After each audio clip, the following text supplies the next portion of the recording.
අයිබෝන් වාසනාවන්ත සුබ දවසක්. අපි ඊයේ ගියා වැඩසටහනකට රත්මල් දෙනිය විහාරස්ථානයේ රත්මල් දෙනිය ප්‍රදේශයේ ජ්‍යෙෂ්ඨ පුරවැසියන්ගේ විවිධ ප්‍රසංගයක් තිබ්බා. ඉතින් අපිට විශේෂ ආරාධනාවක් තිබුණා එතෙන්ට පැමිණෙන්න කියලා. ඉතින් අපි ඒකට ගිහිල්ලා ඒකත් හොඳ වැඩසටහන කීපසටහනුත් ඉතා හොඳ වැඩසටහන්. එවනම් අපි ඒක මෙතන ඉඳලා බලමු.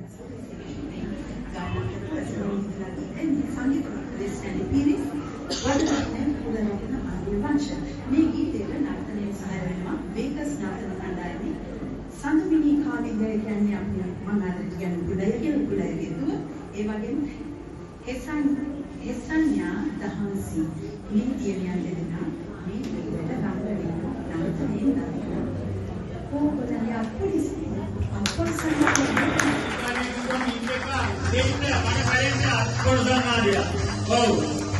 සංගමිනී කාලිංගය සමගි එනිකාට ආයෙත් දාන්නයක් දාගෙන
අයිබෝවන් නැවත හමු වෙනතුරු මම දිසා